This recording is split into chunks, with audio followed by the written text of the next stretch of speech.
그러니까 그린 에너지나 2차 전지는 미래의 부분이기 때문에 오래 갈 수 있는데 방산주는 그냥 추세를 즐기는 정도. 그러다 어느 순간 추세가 꺾이면 그때부터 긴장을 해야 되는 정도의 어떤 흐름이 아닐까. 이해되세요? 제가 얘기하는 거? 그러니까 지금 좋은 섹터들 중에서도 좀 구별할 필요가 있어요. 그런 것들이. 예. 그래서 태조 이방원이라고 얘기하잖아요. 뭐 조선주에 대해서는 제가 얘기하면 한도 끝도 없고, 그건 얘기하면 한도 끝도 없는데. 근데 어쨌든 태조 이방원, 이방원. 그러니까 여기서 2차 전지, 방산주, 그리고 원전 맞나요? 이렇게 있는데 저는 이 중에서 제가 마음에 드는 거는 지금 현재 시점에서 2차 전지 말고는 없어요. 원전은요. 그러니까 이게 뭐라고 얘기를 해야 되나?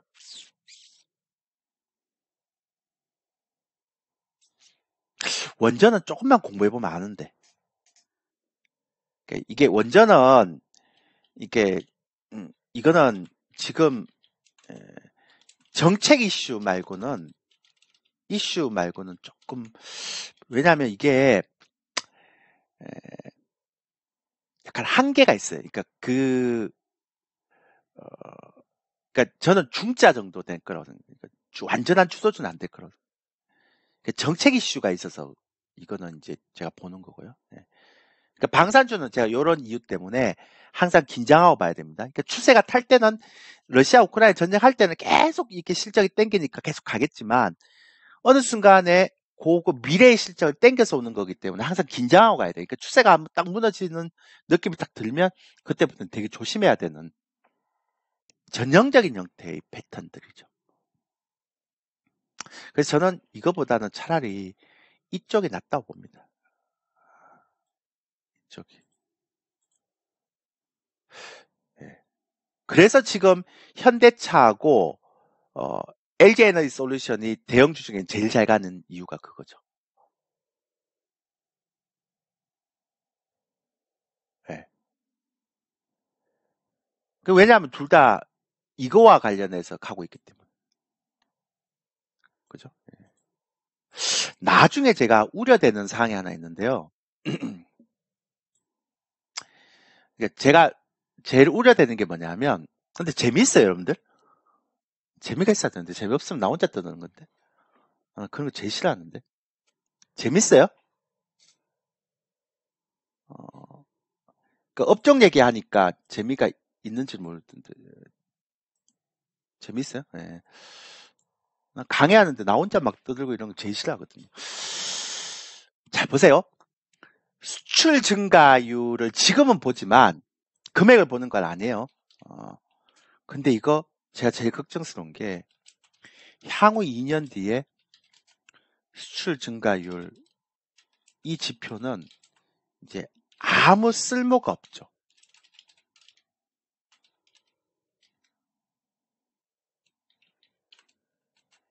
왜 이런지 아세요? 반도체라든지 2차 전지라든지 이런 것들이 더 이상 미국 내에 공장을 짓지 않으면 미국에서 이것도 이제 어제는 바이오도 그러더라고요. 바이오도 그렇고 미국 현지에서 공장을 짓지 않으면 혜택을 안 주겠다 그러잖아요. 그러면 지금까지 얘네들이 전부 다 수출로 잡혔던 게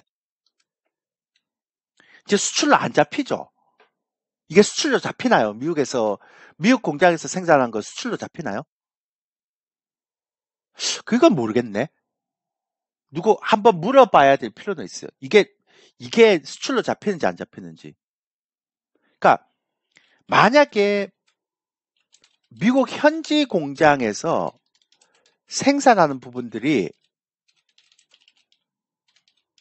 이게 수출로 안 잡히면 그러면 더 이상 수출 증가율이라는 저 지표가 의미가 없잖아요. 통계청에 나오는 저 지표를 아무도 안 보려고 그러겠죠.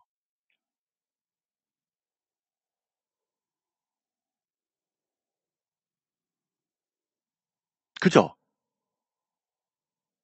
그래서 요즘 제가 이 요즘 제가 굉장히 많이 생각하는 것 중에 하나가 뭐냐면, 그러니까 예전하고 경제 지표를 보는 그 방식이 이제, 그러니까 이건 시대가 변하면서 이렇게 되는 것 같아요. 제가 볼 때는. 시대가 변하면서 이렇게 되는 것 같은데, 예전에 비해서 굉장히 많이 바뀌는 느낌이 자꾸 들어요. 그러니까 예전에 우리가 봤던 경상수지나 이제 수출 증가율 이런 것들도 더 이상 보지 말아야 되는 시점이 된 것 같고, 어, 하여튼 좀 굉장히 독특한, 뭐라 그럴까요? 좀, 에, 그 독특한 흐름들이 좀 진행되고 있는 것 같아요.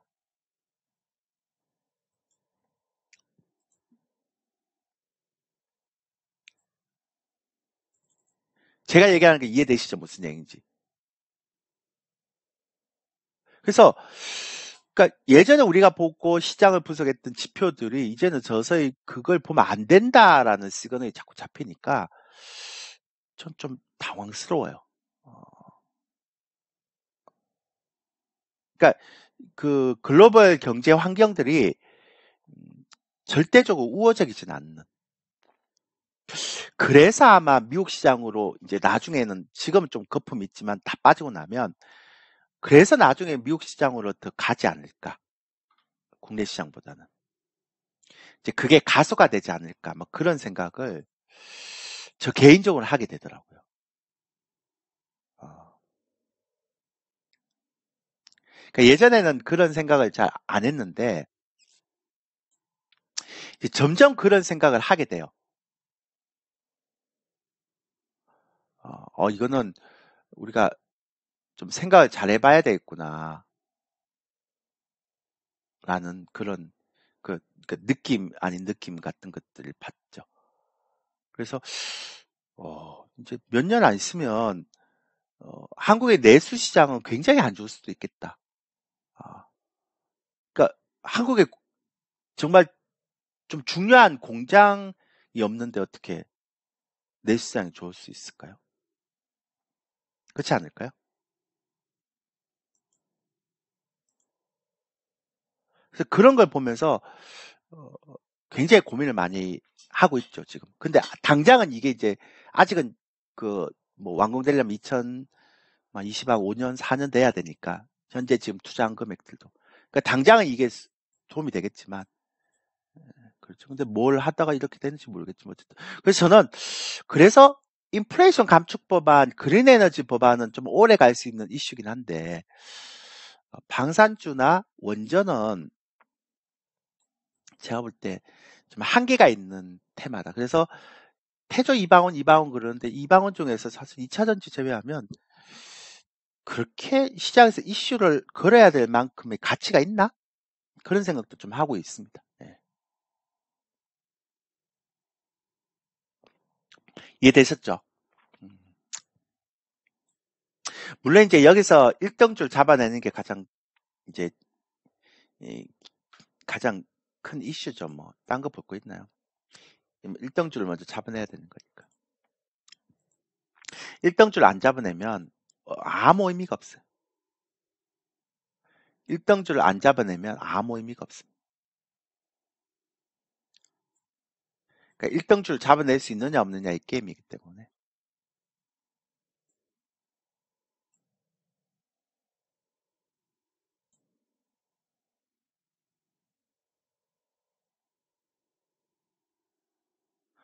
그 중에서도 1등주는 또 따로 있겠죠. 그것만 잡아내야 돼. 그러니까 2차 지정에서 1등주가 있을 거고, 인플레이션 감축 법안 중에서도 1등주가 있겠죠. 뭐 수소, 풍력, 뭐 태양광 이런 것 중에 1등주 잡아내야 되겠죠. 네. 오케이. 그래서 저는 얘하고 얘는 좀 관심을 가지되 방사선 좀 추세만 즐기면 되고 원전은 단기 테마 같고 막 그렇습니다 일단. 혹시 또 궁금한 업종 있나요? 바이오 한번 분석해 드릴까요?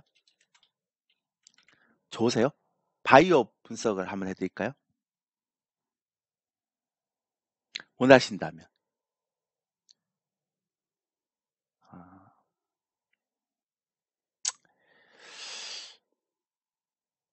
바이오가 굉장히 힘든 분야예요. 이게 정말 어려운 분야인데요.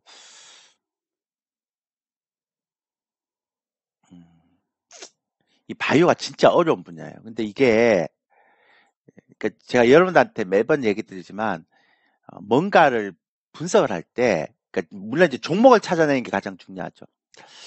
아, 이거 바이오 또 하면 또 바이오 하면 점심시간 끝나겠다. 점심시간 전에 또 강의 다 끝나버리겠다. 예, 점심 먹으러 가야 돼. 예, 좋아. 바이오 한번 얘기. 이 바이오가 역사가 있어요. 근데, 에, 최근에 유럽의 아마케라고 있죠. 에스모라고 있는데요. 그러니까 이게 이제 세계 3대 아마케가 있어요. 미국의 아마케가 이제 상반기에 이게 세계 3대 아마케가 있는데 아마케가 있는데요. 근데 그게 이제 상반기에 미국의 아마케가 2개가 있고요.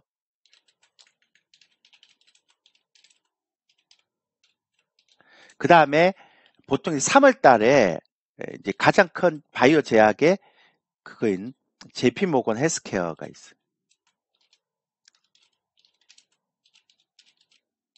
요게 있어요. 근데 여러분들 기억을 가만히 대세계에서 한번 보세요. 기억을 가만히 하면 바이오 ETF 보유 중이라고요? 왜요? 우리는 바이오주 매매한 적이 없는데 최근 들어서 바이오주를 손도 안 댔어요. 저는 1년 동안. 1년이 뭐야? 한 1년 반 동안 저희는 저희 회원들을 바이오 종목 손도 안 댔어요. 왜 손을 안 댔는가 하면 보세요. 코로나가 유행을 하면 임상 환자가 없습니다. 그래서 CRO 기업이라고 있는데요. 이런 기업, 이 기업이 보통 임상 시료 같은 거나 임상 같은 것들을 대신해 주는 기업들이거든요. 그러니까 얘네들이 코로나가 막 창궐 할 때 있잖아요. 코로나가 막 창궐 할 때 얘네들 손 빨고 놀았습니다. 근데 여러분 생각해 보세요. 코로나가 막 이렇게 막 창궐하는데 여러분들은 안 그래도 임상이라는 게 굉장히 위험한데 여러분들 임상 받으러 가시겠어요?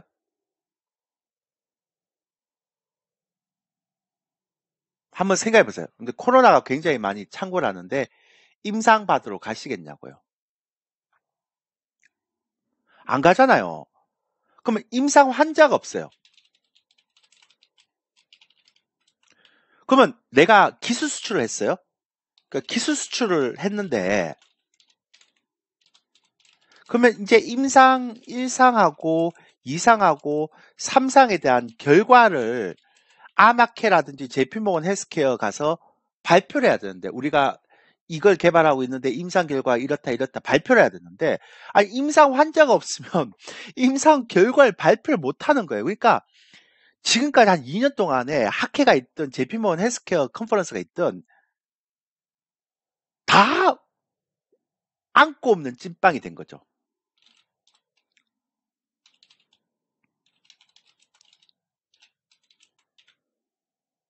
그러니까 바이오주들이 갈 수가 있나요?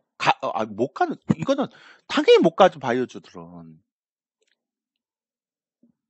임상 결과가 없는데 데이터가 없는데 어떻게 가?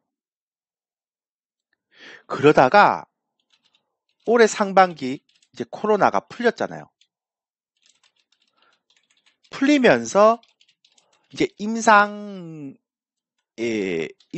대한 이제 환자가 다시 늘어나고, 그리고 특히나 경기가 안 좋으니까 임상 환자들이 돈을 많이 주거든. 목숨 내놓고 하는 거니까.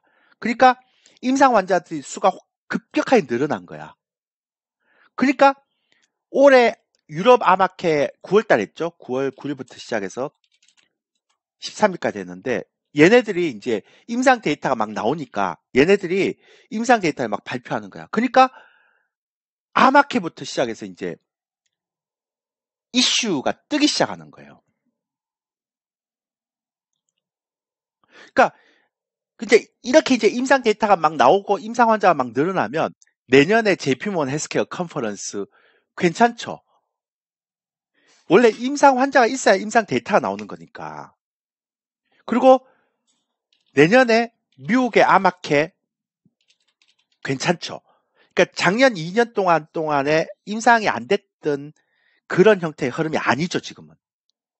그러니까 이제 앞으로는 바이오도 봐야 된단 말이죠.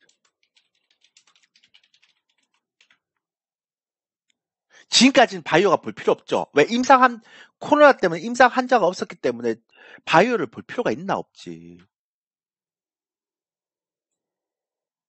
근데 이제 임상 환자가 많이 오잖아. 그러면 이제 JP모건 헬스케어 컨퍼런스나 내년에 상반기에 미국의 아마케 이런 것들이 이슈가 된단 말이에요. 이제 바이오도 봐야 돼요. 지금까지 바이오는 임상 환자가 없어서 굉장히 죽었었다면 앞으로는 바이오는 봐야 된다는 거예요. 자, 여기까지 이해되시는 분 7번.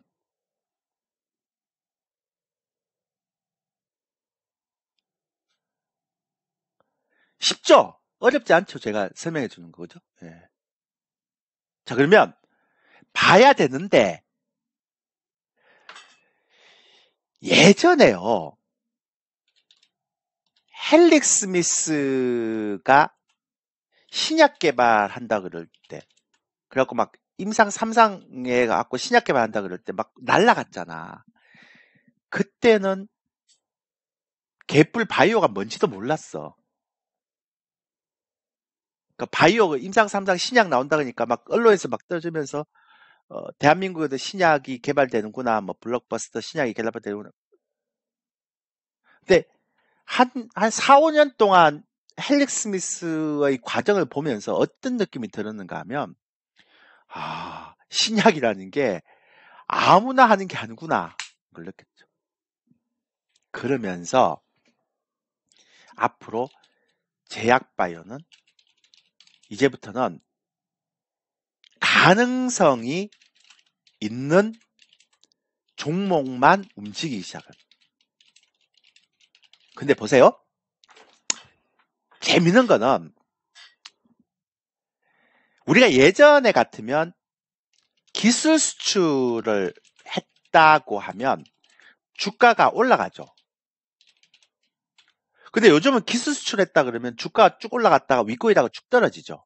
왜 그런가 하면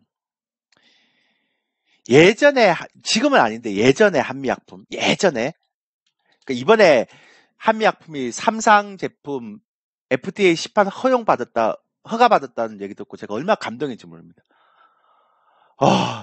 진짜 한미약품도 얼마나 눈물 나겠어요. 근데 예전에 한미약품은 중간에 그 기술 수출료 이게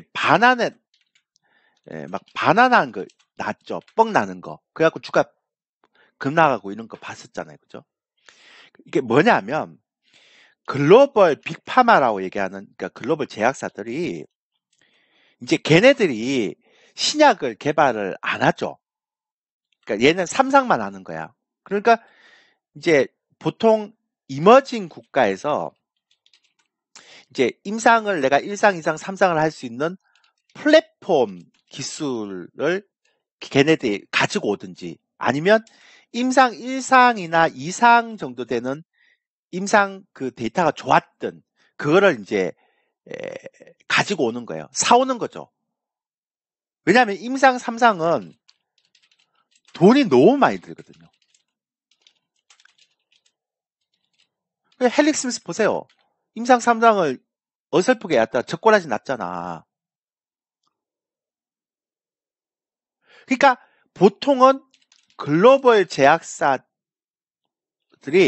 보통 임상 2상하고 3상을 많이 해요. 그래서 전임상이라고 하는데 임상 2상 전에 있는 플랫폼이나 임상 1상을 이머징 국가에서 많이 이제 왜냐면 그까지 못하잖아. 글로벌 제약사들이. 그렇지 않아요? 아니 조용필이라는 가수가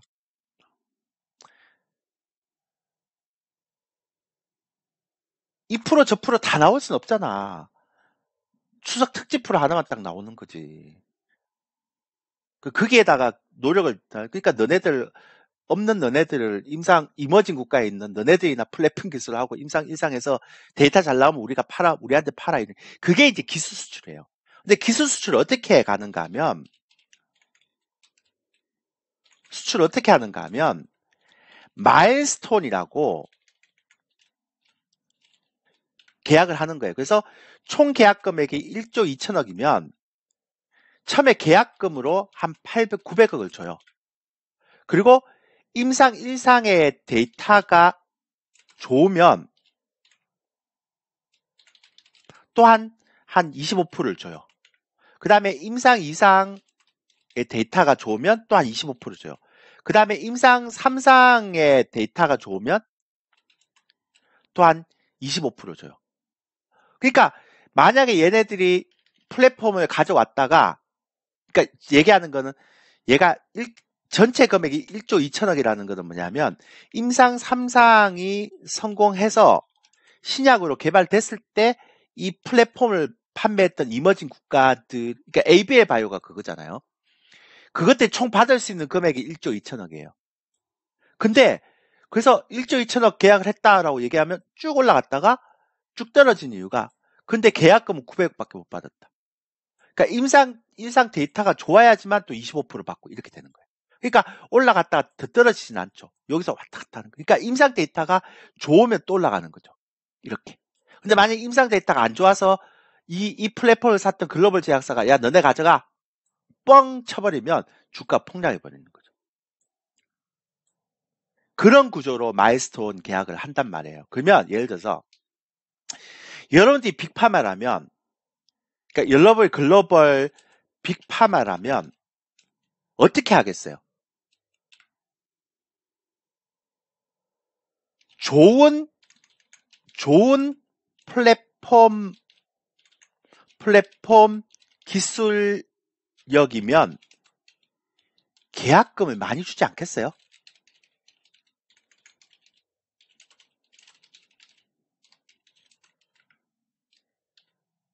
그죠? 그리고 전체 수출 금액을 많이 잡지 않겠어요? 왜냐면 이게 1조 2천억에 25%만 하더라도 3천억이니까.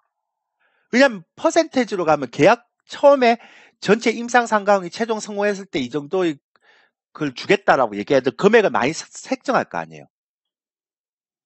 그래서 여러분들이 앞으로 기술 수출이라는 이제 기사가 뜨면 제일 먼저 봐야 되는 게 뭐냐면 전체 금액도 봐야 되고 계약금도 봐야 돼. 규모도 봐야 돼. 근데 혹시 여러분들 중에 아마 기사 찾아보면 이런 기사가 있어요.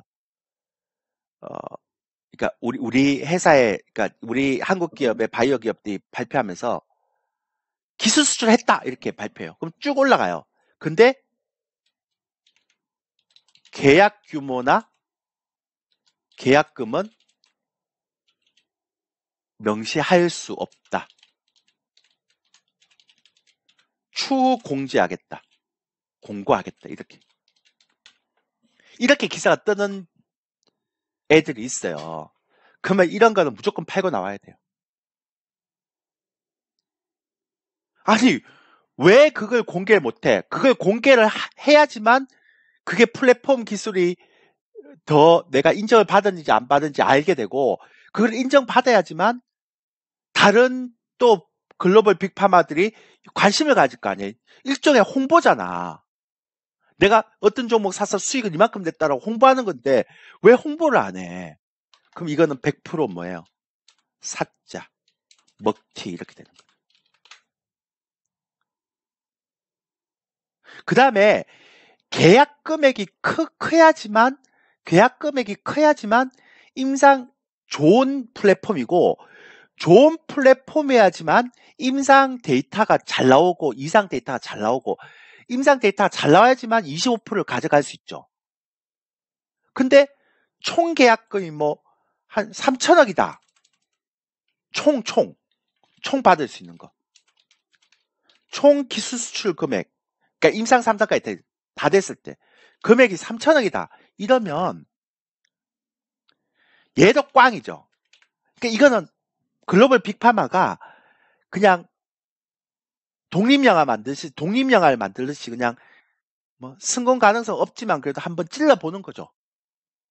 그러니까 이런 종목들도 꽝이에요. 그러니까 총 기술 금액이 적어도 1조 이상 안 되면 얘도 꽝입니다. 꽝. 내가 너무 심하게 얘기하나? 플랫폼 쪽엔 그래요. 그래서 플랫폼 기술도 얘기하자면 많아요. ADP 있잖아요. 그거 얘기하면 또 되게 많아요. 신약 후보 물질을 얘기하면 또 너무 복잡해지니까 그 얘기하지 말고 일단 플랫폼 기술 수출했다 그럴 때 최소 금액이 최소 8천억에서 1조는 넘어야 돼요. 근데 1조 넘는 기업이 딱 두 군데 있죠, 우리나라에. 어딘지 아세요? 플랫폼 기술 수출을 했는데 그게 마일스톤을 계약한 것 중에서 1조가 넘는 계약한 게 딱 두 개가 있다고요, 우리나라에. 그게 어떤 기업이에요? 모르세요? 다 쓸데없는 기업만 여러분들이 갖고 계십니까? 예. ABL 바이오와 이번에 레고 캠바이오 두 개밖에 없어요. 오스코텍은요, 바이오 기업인데 그거는 조금 달리 얘기해야 돼요. 오스코텍 나중에 얘기할게요. 왜냐하면 오스코텍은 얘는 삼상이기 때문에 근데 얘는 혼자 들어간 게 아니라 유한양하고 같이 하잖아요. 그러니까 적어도 임상 3상을 할 정도면 물주가 있어요. 전주.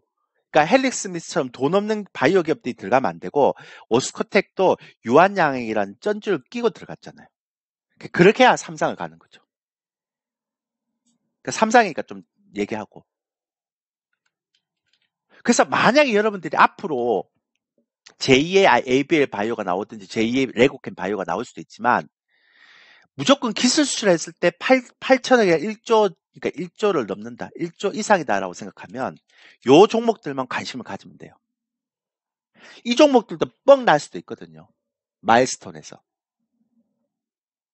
그래서 이 종목은 두 개밖에 없어요. 제가 볼 때는 두 개밖에 없어요.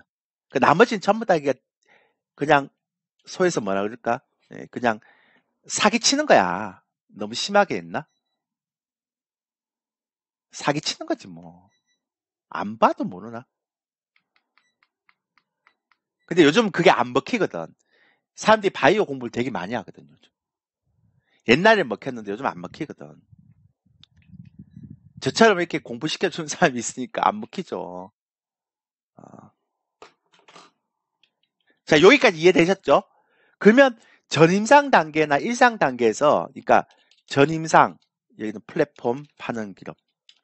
그리고 일상, 여기서는 무조건 기술 수출 1조라도 1조를 다 받는 게 아니에요. 계약금 얼마 받고, 이제 임상 데이터 잘 나와야 돼. 1조 이상 되는 기업. 자, 여기까지 이해됐다, 7번.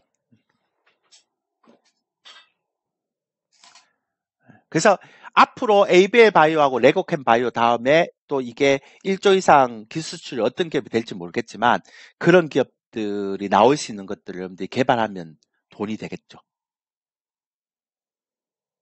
그러니까 빨리 개발해야 돼. 이해되시죠? 그렇게 하면 되고. 자, 근데 이제 두 번째로 들어가는 게 이제 삼상이에요. 진짜 힘들죠, 이거는? 근데 아까 이제 삼상은 좀 달라요. 그러니까 삼상은 돈이 되거든. 그러니까 이 플랫폼이나 임상은 돈이 안 되지만 삼상은 돈이 된단 말이에요. 잘만 하면. 근데 삼상에서 봐야 되는 건 두 가지예요. 하나는 뭐냐면 글로벌 제약사 삼상 제품과 비교해서 임상 데이터가 잘 나오는가 이런 거죠.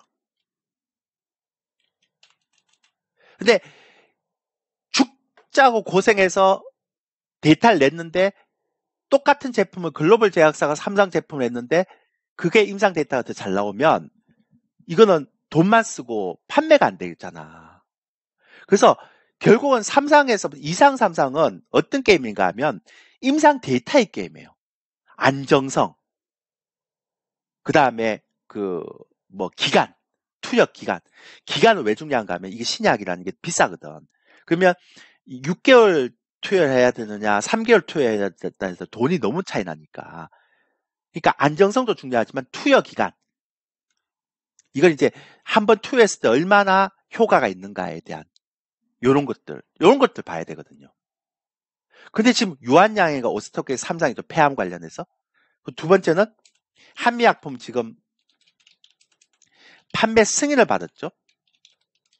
이번에 서류를 제해서 FDA에서 판매 승인을 받았죠. 한미약품 판매 승인 받은 거 보고 저도 눈물 나더라고요. 옛날에 한미약품 뻥 떼갖고 저도 몇 번 손실 난 적이 있어서 눈물 나더라고요. 세 번째, 우리의 자랑스러운. 그러니까 원래 바이오 기업들이 이런 거 잘 없어요. 진짜 이례적인 거죠. HLB.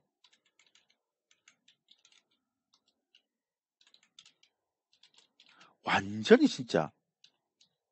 그러니까 제가 HLB 보면서 진짜 완전히 진짜 대단하다.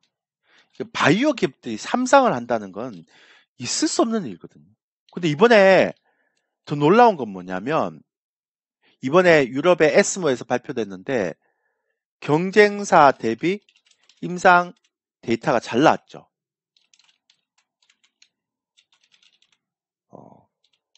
엄청나죠. 그럼 네 번째 셀트리온. 셀트리온 바이오시밀러도 있는데 근데 이제 셀트리온이 가지고 있는 가장 큰 장점은 바이오 좀 뒤에 가서 얘기했지만 시밀러도 있지만 신약도 있잖아요. 삼상이 있잖아요. 돈이 많으니까. 근데 얘가 이게 이제 가장 큰 장점이고 단점은 바이든이 미국 공장에서 생산 안 하면 안 된다 그러니까 이게 이제 가장 피해를 보는 거죠. 그래서 셀트리온은 호재와 악재가 지금 뒤섞여 있어요.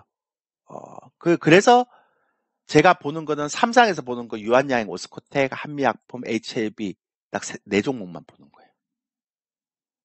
얘가 선진국의 빅파마보다 데이터가 잘 나온지 못 나온지만 체크하시면 돼요. 됐나요? 자, 여기까지 됐습니까? 자, 여기까지 이해됐다, 1번. 바로바로 여러분들이 반응을 해줘야 제가 다음 거 넘어갑니다. 네. 자, 이 어렵지만 바이오가 한번 정리가 되죠? 그죠? 어렵지만 바이오가 정리가 되죠? 머릿속 한번 탁 들어오잖아요. 그죠? 그 다음에 이제 우리나라에서 가장 중요한 바이오 시밀러가 있습니다. 바이오 시밀러는 신약의 특허가 만료돼야지만 이게 이제 혜택을 보겠죠. 왜냐하면 제너릭처럼 이게 복제약이니까. 그러니까 특허가 만료되지 않으면 복제약을 못 쓰잖아요. 바이오시밀러도. 그러니까 제너릭은 화학적인 거, 바이오시밀러는 생물학적인 거니까. 둘 다 복제약이잖아요. 그러니까 특허가 만료가 돼야 된단 말이에요. 근데 2023년에 신약, 그러니까 메가톤급 신약 특허 만료가 2개가 있어요. 하나는 휴미란가? 하나는 스텔라인가? 2개가 있어요. 근데 얘는 20조짜리예요. 그러니까 20조 시장이 열리는 거예요. 얘는 3.8조인가? 잠깐만. 얼마더라? 4.8조인가 먹고. 얘는 준 블록버스터예요. 그러니까 휴미라나 스텔라의 복제약을 만드는, 그러니까 성분이 비슷한 복제약을 만드는 바이오시밀러 기업들 내년에 봐야 돼요. 그 내년에는 셀트리온 괜찮을 수 있죠. 지금까지 안 좋았다면. 이해되세요? 제 얘기? 그래서 휴미라하고 스텔라와 관련된 바이오시밀러 기업들을 찾아라. 그러니까 휴미라와 스텔라와 비슷한 약효를 가지고 있는 바이오시밀러 기업이 내년에는 괜찮을 수 있다. 이런 거죠. 왜냐면 특허가 만료가 되니까. 그러면 이제 바이오시밀러나 제너릭을 판매할 수가 있거든. 됐죠? 근데 원래 스타 종목 이런 데서 나오는 게 아닙니다. 네. 원래 스타 종목은 바이오시밀러에서 나오는 게 아니라요.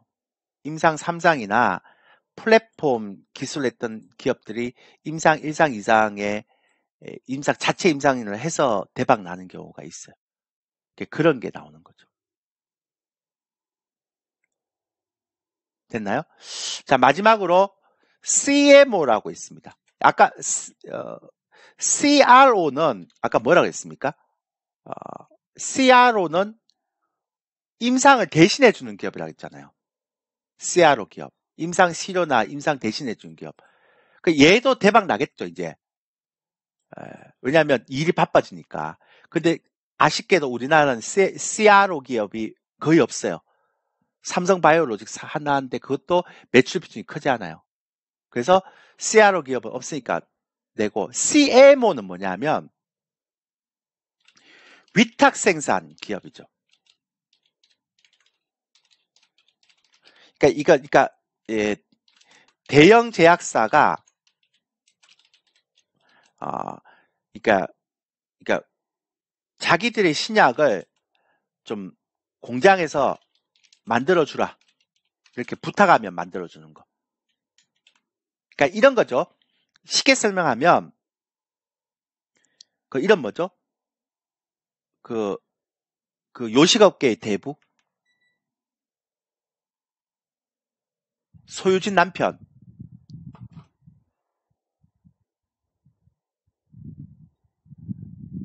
누구예요? 생각이 안 나지.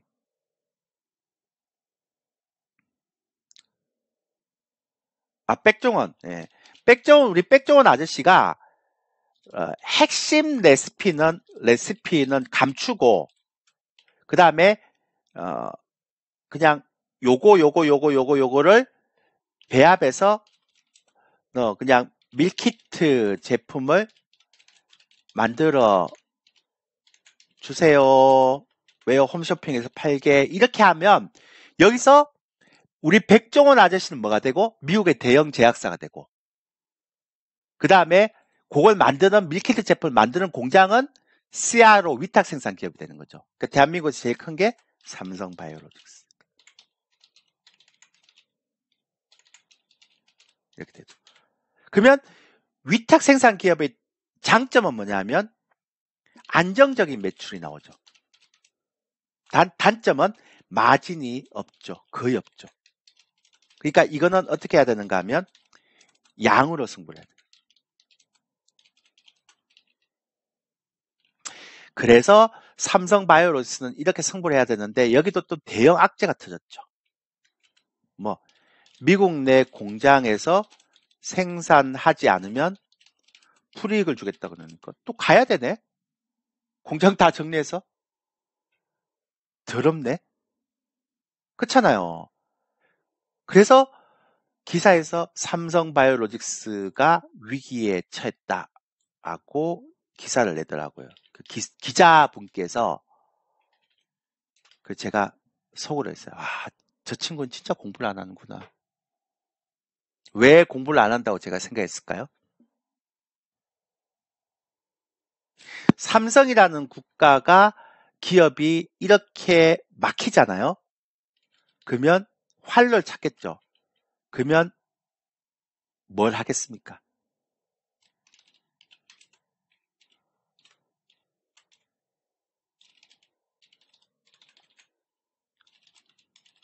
예, 당연히 서두르겠죠. 자, 이걸 서두르려면 어떻게 해야 됩니까? 얘네 돈이 있나요? 글로벌 괜찮은 신약 만드는 바이오 기업들 살려면 인수 자금이 얼마 많이 드는데. 그러면 어떻게 해야 돼요? 어떻게 해야 돼요? 제3자 배정에 유상증자를 해야죠.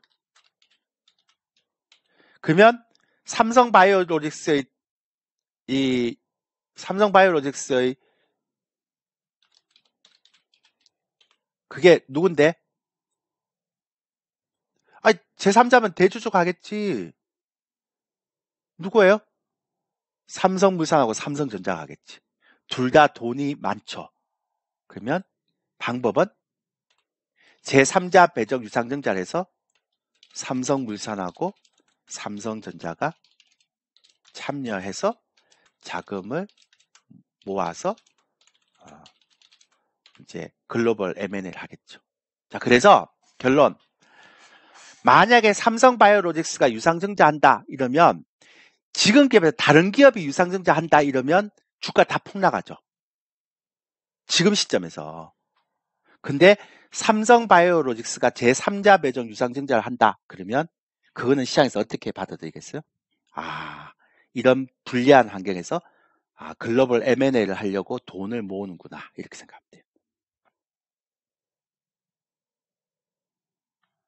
여기까지 대충의 바이오와 제약기업의 업종 분석입니다. 어렵지 않죠, 여러분들? 핵심만 딱딱 집어주니까, 그죠? 예. 어렵지 않죠? 예. 그래서 종목을 이제 잘 찾는 게 수익과 직결되는 부분이죠. 이제는 종목 게임입니다. 자, 쉽다. 괜찮다, 쉽다. 한 번에 다 이해가 됐다, 3번.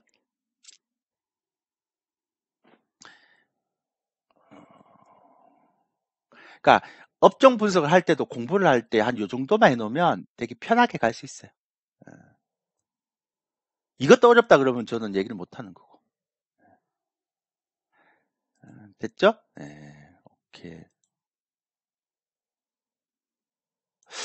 자, 그러면 이제 여기까지 했으니까 이제 많이 해줬어요. 한 쉬지도 않고 8시 40분에서 지금 거의 2시간 됐잖아요. 그럼 저 홍보 좀 할게요. 저도 홍보해야죠.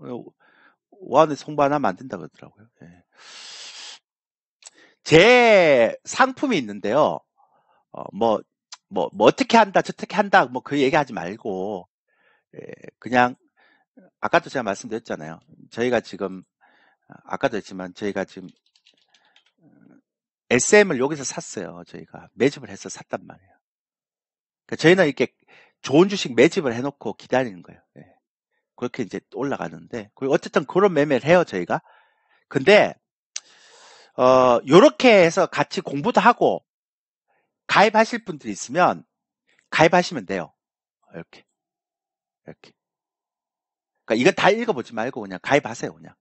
예, 근데 제가 제 스타일대로 저희 매집에서 이렇게 올라갈 종목을 미리 매집하고 있거든요. 그래서 1개월에 원래 55만 원인데, 이거를 수정을 해야 되는데, 이게 어떻게 되는가 하면 55만 원인데, 그러니까 제가 지금 이렇게 이벤트 할 때 가입하면 한 달에 한 밖에 안 하잖아요. 그러니까 한 달에 한 밖에 이벤트가 없어요.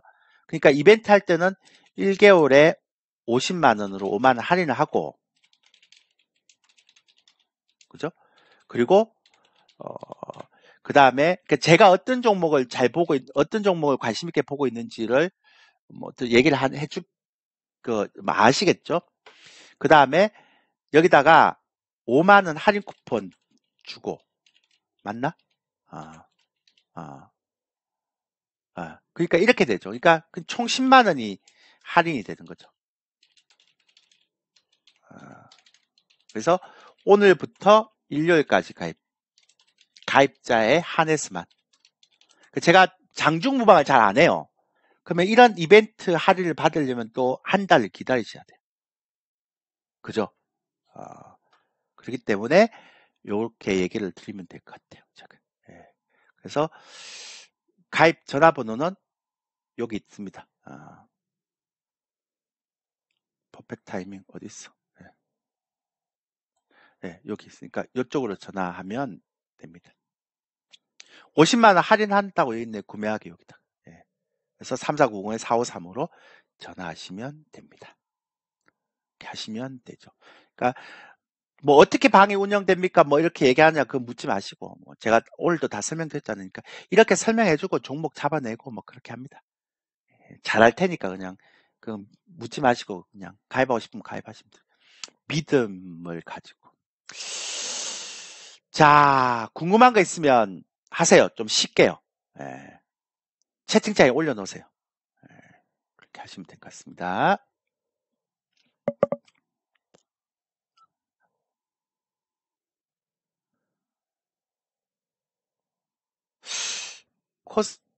질문이 들어왔는데요.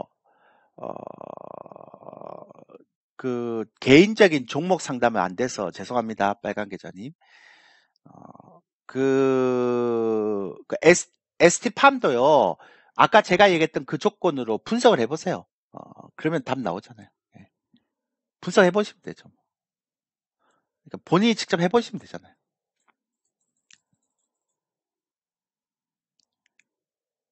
그 어려운 거 아니니까. 예.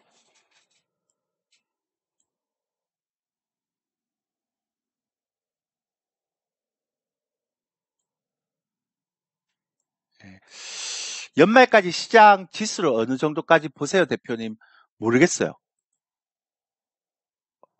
그러니까 그런 거 따지고 매매 안 해봐서 지금 종목 장세니까 종목만 보고 가는 거지 뭐 그런 것까지 뭐 볼 시간적인 여유가 없어요. 적어도 하나 중요한 건 지금은 종목 장세이기 때문에 지수는 별로 안 본다는 거. 그러니까 지수가 어느 라인이 무너지면 안 된다라는 그것만 보는 거지. 지수가 어느 라인이 무너지면 좀 힘들 것 같습니다라고 얘기하는 그 라인만 보는 거지.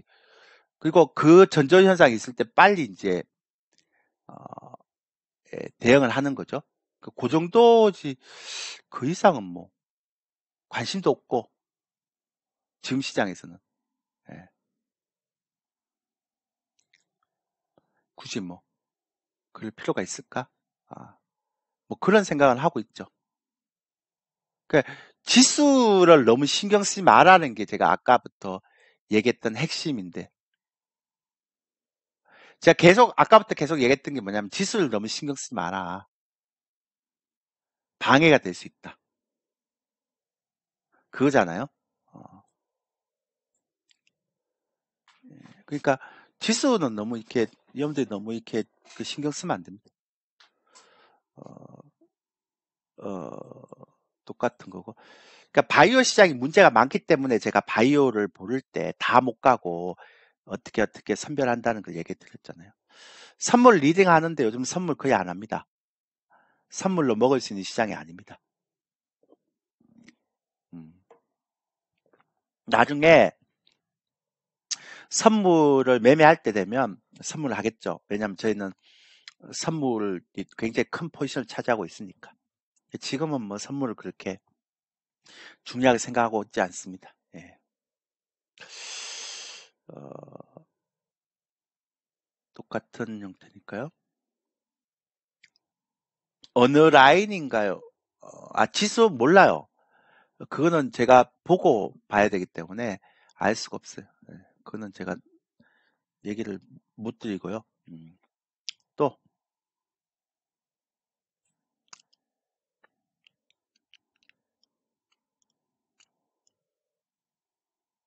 됐죠? 궁금한 거 있는 거 다 물어보세요. 저희가 오늘 기분이 좋아요. 이거를 저희가 비중을 좀 많이 실었거든요. 그래서 저희가 여기서 매집을 해놨는데 예, 오늘 호재가 터지면서 계속 올라가고 있어요. 예, 예. 제가 이거 우리 회원들한테 사면서 이게 아마 우리 회원들도 좀 여기서 샀거든요. 산지 얼마 안 됐어요. 9월달 샀나? 뭐 그랬을 거예요. 예. 9월달 샀는데 제가 요거 얘기하면서 제가 이거 다 분석했죠. 왜 SM이 가야 되는지에 대한 부분들. 예. 근데 사실 오늘 기사는 제가 약간 좀 찝찝한 부분이 하나가 있어요. 그러니까 여러분들은 잘 모르시지만 그 조금 찝찝한 부분이 있어요. 내일 모레 이제 제가 우리 회원들한테 어떻게 진행을 할 것인지에 대한 얘기를 하면서 설명을 할 거예요. 예. 저는 개인적으로 좀 찝찝해요. 이 부분이.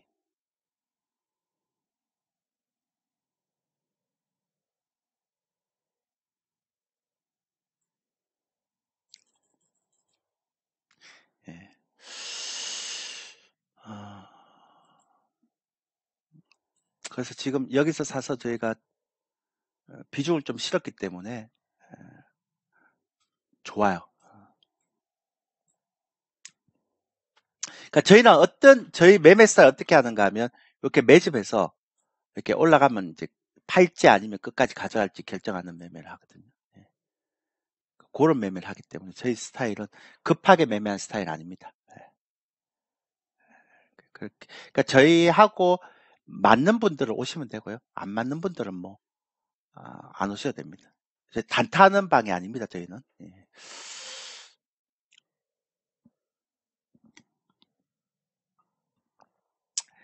그 다음에 오늘 잠깐만요. 아까 제가 요거 설명했던 건 다 이해되셨죠? 어, 오늘 섹터를 보면 시장이 좀 덜 좋죠. 근데 오늘 섹터를 보면 한번 봐드릴게요. 오늘 이제 흐름이 어떤가를 제가 좀 봐드려야 되니까 어, 예, 오늘 섹터를 보면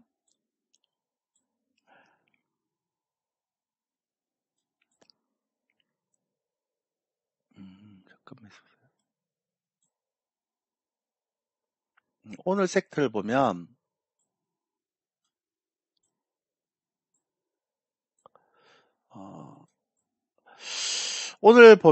오늘 섹터를 보면 어, 어, 조선주는 그동안 강했던 조선주는 좀 이제 좀 정체를 보여주고 있고요. 오늘 엔터주가 좋고 게임주도 컴투스만 좋아요. 예. 컴투스만 요즘 그리고 보세요. 현대차 그룹도 좋잖아요. 오늘 이제 미국하고 인플레이션 감축 법안 협의한다 그러죠. 그죠? 예. 그죠? 요것도 이제 잘 견디고 있고요. 최근에 많이 좋았던 방산주들이 그러니까 성광배도 태광이 약간 조정을 보이고 있고요. 방산주도 떨어지는데 뭐 그렇게 많이 떨어지는 것 같진 않아요. 아직까지는. 예. 그리고 게임주나 낙폭과대 종목들이 좀 약하죠. 저는 최근에 카카오나 네이버 보면서 굉장히 실망했어요. 그래서 성장주 안 된다고 얘기했고요. 삼성전자도 마찬가지고. 그러니까 성장주 섹터는 LG에너지 솔루션하고 대형주는 현대차 그룹 제외하고는 조금 힘들어요. 셀트리온 그러니까 내년에 이제 2024년 말에 휴미라가 특허 만료가 되기 때문에요. 내년 이제 상반기 지나서부터 이제 좀 관심을 받겠죠. 셀트리온. 그전에는 좀 덜 할 것 같고요. 하여튼 그렇습니다. 그래서 오늘은 전체적으로 시장이 안 좋아서 그런지 좀 약하죠. 최근에 강했던 섹터도 좀 그렇게 그러니까 개별 재료가 있는 종목들을 제외하면 그렇게 세진 않습니다. 로봇 관련주 중에서 T로보틱스를 제외하면 그렇게 세진 않고요. 시가총액 대형주 한번 볼까요? 시가총액 대형주를 보면 예, 현대모비스, 현대글로비스, 그러니까 이거는 그 미국에서 호재가 터져갔고요. 좀 괜찮은 부분이 좀 있고, 나머지 IT는 별로입니다. 게임주도 반등이 별로고, 그러니까 생각보다 게임주도 약하고요. 그러니까 성장주들이 반등이 생각보다 약해요. 그렇게 막 좋은 흐름은 아니에요. 제가 보기에도. 그죠? 예. 어쨌든 시가총액 상위 종목들이 그렇게 좋지는 못해요.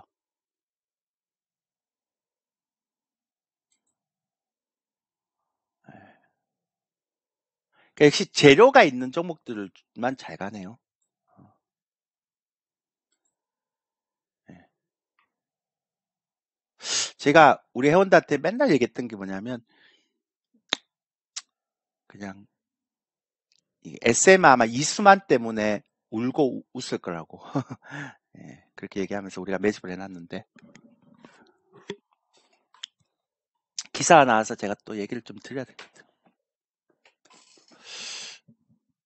미국 증시 하락과 현재 우리 증시가 선방하는 거 아닌가? 선방하는 거죠. 근데 요거는 이제 그 일요일까지 가입자에 한해서만 그런 겁니다. 근데 선방을 하는데 당연한 거 아닌가요?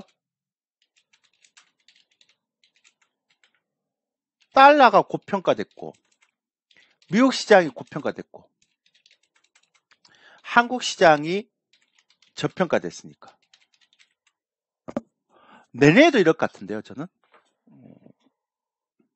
뭐 이거에 대해서 굳이 뭐 얘기할 필요가 있을까요? 어, 어,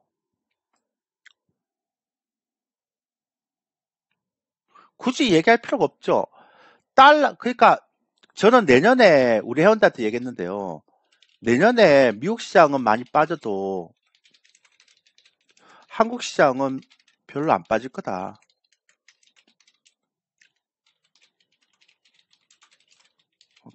2100선이 마지막일 것 같다. 그 얘기를 많이 합니다. 그럼 이제 언제부터 디커플링이 되냐? 달러 강세가 꺾이면. 그러면 이제 바로 디커플링 장세 들어가는 거죠. 1400원 위로 한번 올라오면 꺾이지 않을까요? 내년에는? 예. 똑같